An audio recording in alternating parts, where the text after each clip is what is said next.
2025 সালের নেট পরীক্ষায় অভাবনীয় রেজাল্ট করল প্রত্যন্ত গ্রামের এক দরিদ্র পরিবারের সন্তান। সর্বভারতীয় ক্ষেত্রে মেধাবী এই পড়ুয়া আলতাব রেজার র্যাঙ্ক 8,493 এবং ওবিসি র্যাঙ্ক 3,512। তার প্রাপ্ত নম্বর 720-র মধ্যে 560। উত্তর দিনাজপুরের লক্ষ্মীপুর গ্রাম পঞ্চায়েতের কাঠগাঁও গ্রামের বাসিন্দা আলতাব। এই অসাধারণ সাফল্যে উচ্ছ্বসিত আলতাবের পরিবার সহ কাঠগাঁও গ্রামের আপামর গ্রামবাসী। पूरा मेहनत किया और मेरा रिज़ल्ट अच्छा आया है। मेरा ऑल इंडिया रैंक 8493 है और मेरा ओबीसी रैंक 3512 है और मैंने पढ़ाई की है एलएन कोटा से और लास्ट ईयर मेरा स्कोर 590 था। उस बेसिस पे मुझे 90% स्कॉलरशिप मिला था, तो इस बार मेरा स्कोर 560 है और मेरा ऑल इंडिया रैंक 8493 है। और मेरे फैमिली की वजह से, मेरी मम्मी, मेरे भाई और मेरे जितने भी अपने लोग हैं, सारे एफर्ट्स की वजह से मैं आज ये कर पाया हूँ कि मेरा रैंक 8493 आया है। सबको यही बोलना चाहूँगा कि अगर आपको इतना दूर पहुँचना है तो आपको बहुत ज़्यादा मेहनत करना पड़ेगा और आपको अगर ये चीज़ चाहिए तो आपको साल 2 साल भर आपको देना पड़ेगा, तभी आप ये चीज़ कर सकते हैं, नहीं तो नहीं कर सकते। तो प्रथम আমার মাকে দিতে চাই, কারণ নর্মাল ছেলে এত দূর নিজের মার ছাড়া কেউ যেতে পারবে না। আমাদের ফ্যামিলি কন্ডিশন অতটা ভালো না যে আমি কোটা দিকে পড়তে পারবো, বাট আমার মার এফোর্টসের জন্য আমি ওখানে পড়তে পারছিলাম আর আমি এই র্যাঙ্ক নিয়ে আসতে পারছি। আমার বাবা তো 2015-তে মারা গেছেন, কিন্তু ওর আগে আমার জন্য যতটা করছেন ওটা অনেক করছেন, তার জন্যই আমি এতদূর পৌঁছাতে পারছি। চোপড়াতে তো শুনিনি এখনও যে 8,000-এর ভিতরে কারো র্যাঙ্ক আছে, বাকি উত্তর দিনাজপুরের কথা আমি বলতে পারবো না। মার্কস ছিল 720, আমি পেয়েছি 560। আমার অল ইন্ডিয়া র্যাঙ্ক আসছে 8493 আর ওবিসি র্যাঙ্ক 3512।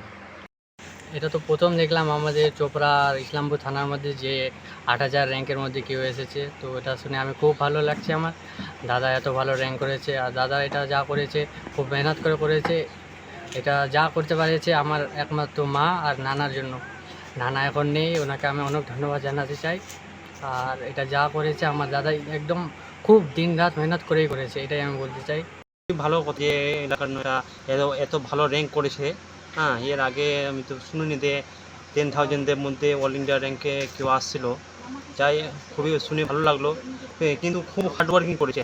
আর যথাযথ আমাদের দ্বারা আমাদের পরিবারের মধ্যে যারা সবার সাপোর্ট ছিল, সাপোর্ট মানে অতটা সাপোর্ট যে ফাইন্যান্সিয়ালি না, মানে তাও এর পড়াশোনার দিকে খুবই একটা ছিল।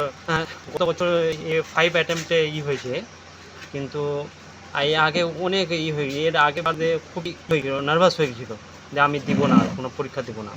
তারপর আমাদের সবাই একটা বললাম যে আরেকবার লাস্ট চান্স দিই। এইবার একটা অনেকটা ভালো রেজাল্ট করেছে, এই জন্য খুবই আমরা আনন্দিত।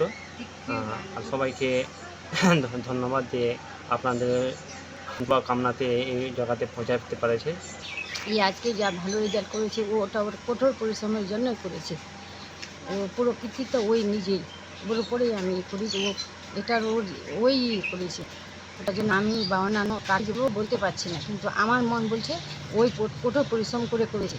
দ্বিতীয় আমি আমার বাবাকে কৃতিত্ব জানাই। আমি অনেক, আপনার মতো অনেক মা রয়েছে, আমি ওটা ভাবিনি কোনোদিন যে আমার স্বামী আজকে নেই, আমি কোনোদিন ভাবিও নি। আমি ভেবেছি ওর বাবা নেই, আপনাদেরকে পড়াই মানুষ করতে হবে, এটাই ভেবেই আমি এত কঠোর পরিশ্রম করেছি। আর ও নিজেই কঠোর পরিশ্রম করেছে। প্রথম কৃতিত্ব ও নিজেই, দ্বিতীয় কৃতিত্ব আমি আমার বাবাকে মনে করি। মনে ইচ্ছা থাকলেই যে কোনো প্রতিকূলতাকে কাটিয়ে ওঠা যায়। কাঠগাঁও গ্রামের আলতাব রেজা তার অন্যতম উদাহরণ। ব্যুরো রিপোর্ট, লটারি সংবাদ।